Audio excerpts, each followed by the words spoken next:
प्रभु यीशु मसीह के मधुर और मीठे नाम में आज दिनांक 10 दिसंबर दिन रविवार को हम आप सब श्रोताओं का हार्दिक स्वागत करते हैं। आज के दिन के लिए जो वचन है लिया गया है रोमियो की पुस्तक उसका 8 अध्याय उसका 18 पद। वचन कहता है, क्योंकि मैं समझता हूँ कि इस समय के दुख और क्लेश उस महिमा के सामने जो हम पर प्रकट होने वाली है कुछ भी नहीं है। प्रियो, विश्वास की आंखों से हम वर्तमान समय को देख सकते हैं और उसके साथ साथ भविष्य को भी देख सकते हैं। विश्वास एक ऐसा माध्यम है जो परमेश्वर ने हमको दिया है, जिससे हम भविष्य की आशा हमेशा अपने जीवनों में रख सकते हैं। हम उन सब निवास स्थानों के बारे में सोच सकते हैं जिसको परमेश्वर ने हमारे लिए रखा है। विश्वास की आंखों से हम उन मुकुट को देख सकते हैं जो परमेश्वर ने हमारे लिए अपने भंडार में रखे हैं।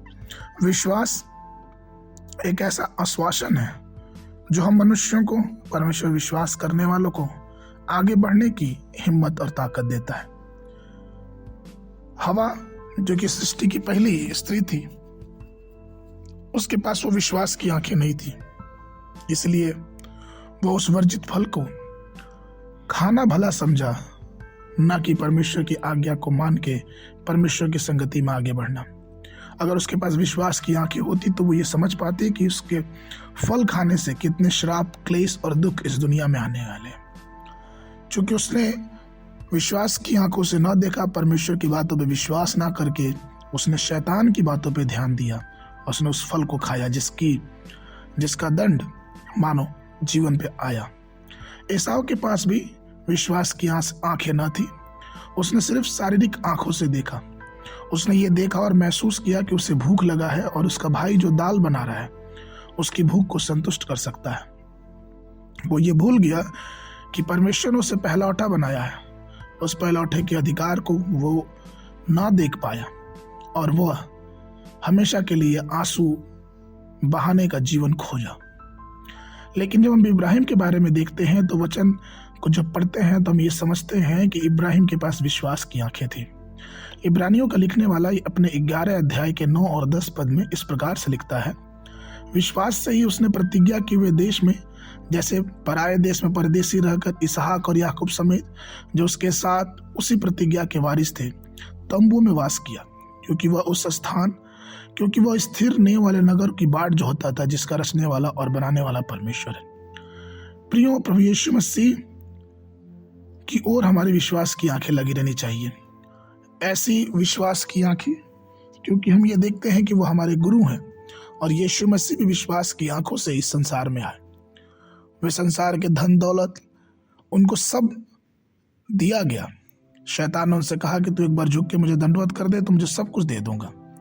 लेकिन उन्हें विश्वास की आंखों से उस क्रूस को देखा जिसके लिए वो इस दुनिया में आए थे। उन्होंने बड़े धैर्यपूर्वक उस क्रूस की मृत्यु भी सह ली और इसलिए पवित्र शास्त्र का लिखने वाला इब्रानियों की पुस्तक उसके 12 के 2 में कहता है, और विश्वास के कर्ता और सिद्ध करने वाले यीशु की ओर ताकते रहें, जिसने उस आनंद के लिए जो उसके आगे धरा था लज्जा की कुछ चिंता ना करके क्रूस का दुख सहा और सिंहासन पर परमेश्वर के दाहिने जा बैठा।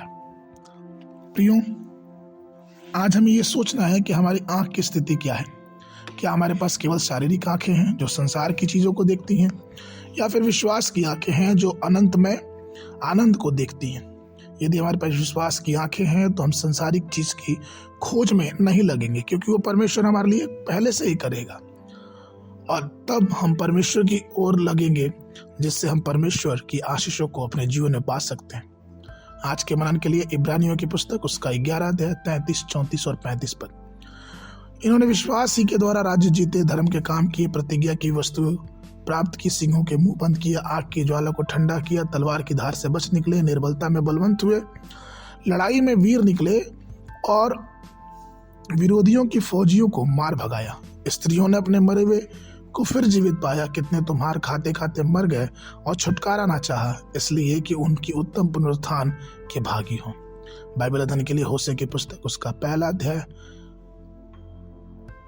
2, 3 और 4। शाम के समय बाइबल अध्ययन के लिए प्रकाशित वाक्य पुस्तक उसका 1 अध्याय। परमेश्वर आप सबको आशीष देवे, सबको